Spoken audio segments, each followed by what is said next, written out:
All right, YouTube, it is Mr. Mean. I hope you are doing well. I wanted to get a video out because I got a Kickstarter reward in the mail the other day, and I thought I would just do a video to show you what all I got. Oh, I forgot one thing.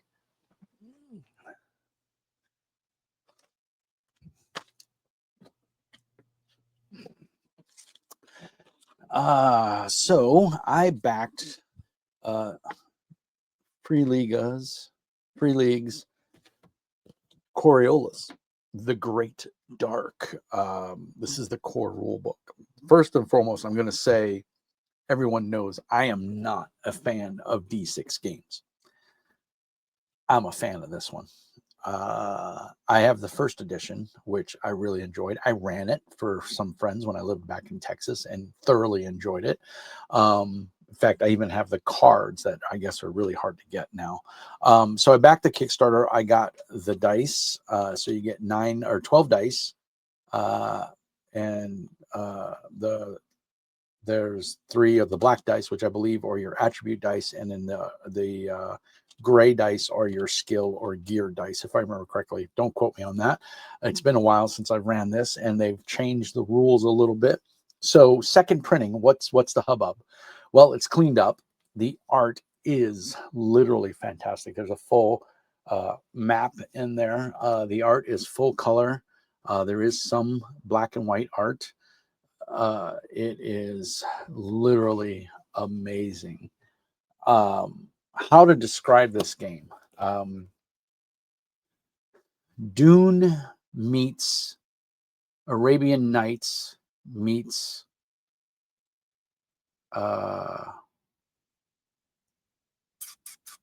what is it? Rutger Hauer, Harrison Ford. What is the movie? I can't think of it now. Cyberpunk dystopian future replicants. Come on, guys, help me out here. Anyway, I can't think of the name of the movie, but yeah, it's a cool game. There's just, and Cthulhu meets Cthulhu, because the dark in between when you fold space or when you traverse the jump gates or jump whatever I forgot what they call it in here. There's basically Cthulhu. There's things that go bump in the night.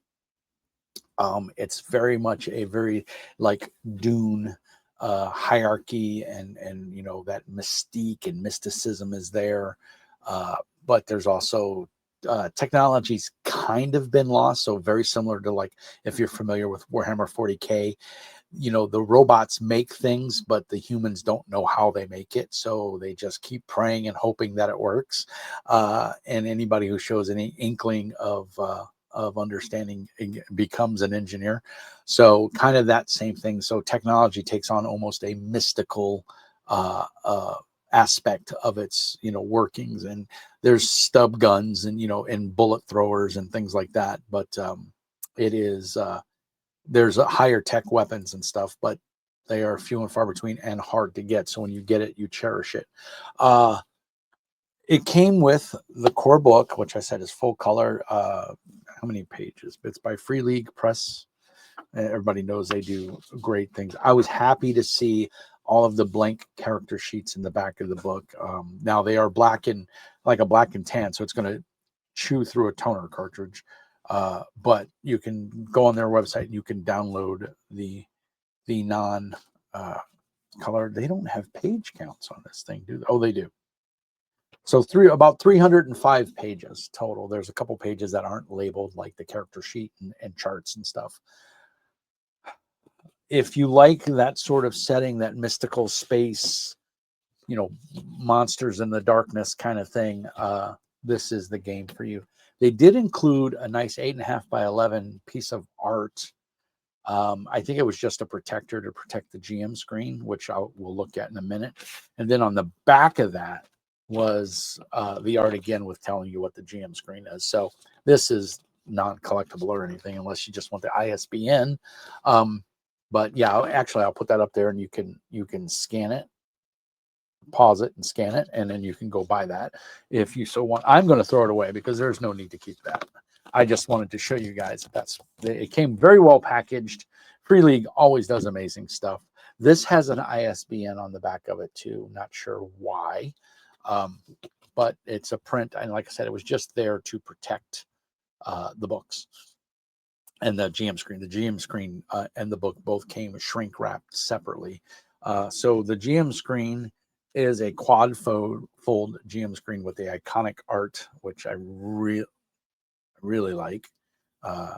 You know, it's got a spear and a gun.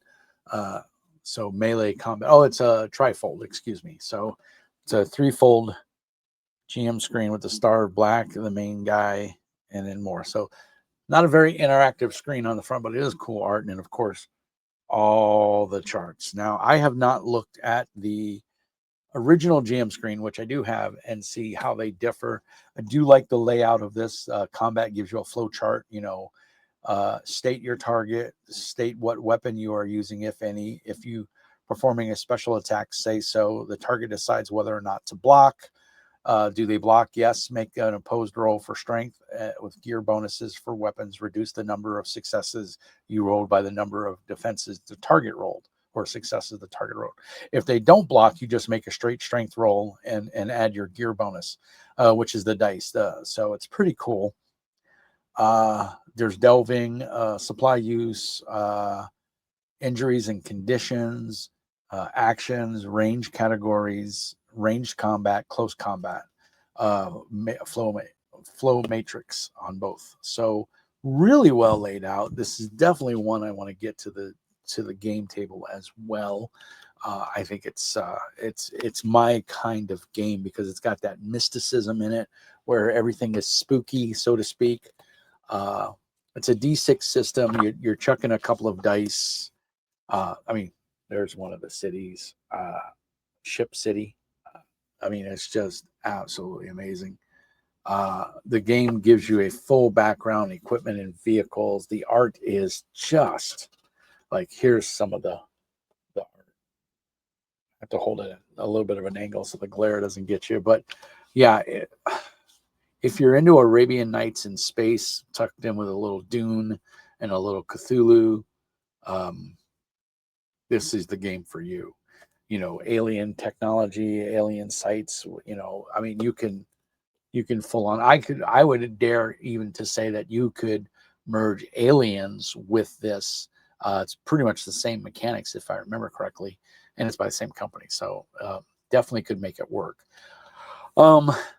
I know they cleaned it up. I know they changed the setting a little bit. I don't know much more. I haven't had a chance to read it. I've been so busy. But I'm just going to say I love the cover. I love the art. It's got a great feel to it. From what little bit I did glance at, reading some of the weapons, and you know, you choose your class. The players sit down. One of the cool things that I think Free League does with this game is it's collaborative storytelling as well. There's a lot of games that are getting real big on that these days, but Coriolis does this as well. You sit down as a group and you make your team. So you need a navigator, you need a pilot, you need a gunner, you need a face, you need, you know, an engineer, you need a medic, and you know, you can cross over those roles with skills. But there's all the different classes in here that you can choose. The default race is basically human. I don't believe there's aliens. I think everybody's a human, if I remember correctly. And then you choose your you choose your class, and then your class is what dictates. Yeah, you're explorer. Yeah, you're human. And then you go from there, and you get talents and attributes. You choose your profession. It's not a class. You choose your profession. You have quirks. You have starting capital, which is how much rook you have, which is the currency. I would just change it to credits because I don't want to keep saying rook, you know, or whatever. I don't like weird terms like that. So I would just change it to credits and be done with it. You know, it's a D66 chart for a lot of the charts, which I like. So bringing that theme of the D6 in and making it more useful. So you only need a couple D6s to play this game and you're good to go. You can choose there's charts to roll for your experience or your appearance. The art is amazing. It kind of reminds me of a modern day Fading Sun. Without, well, there is some religious zeal in here if you choose to play it that way, but I could see if you're an energetic GM and have the time and the energy, you could convert this to Fading Suns and make it work. I think Fading Suns is a great game. I was not a big fan of what Ulysses Spiel did with the new Fading Suns. Too many tokens, too many different. You had to have a little player mat and keep. I just want to play the game. I don't want to do work an abacus.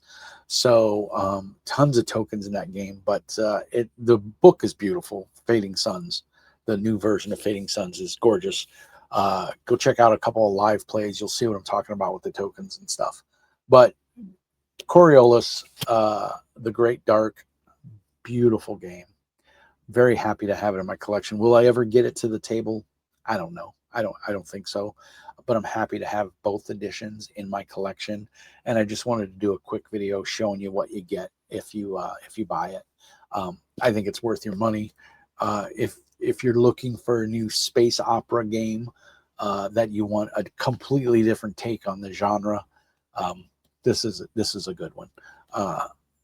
And it's free league, so it's going to be very well supported. There's a plethora of downloads on their website, so go check it out. And let me know what you think. Did you get it? Did you back it? Did you back it on Kickstarter? Are you happy with it? Have you got to play it? How's it play? Let me know. I'd like to know. If you have a live play, post a link. I'd love to check it out. As always, keeping this one a little shorter. Peace and hair grease. Thank you so much. And as always, like and subscribe. And remember, be nice. Oh, my son scared me. Come say hi. Hi. Say hi. Hi. Can you wave? Hi. Say bye. Bye. I stand to watch you.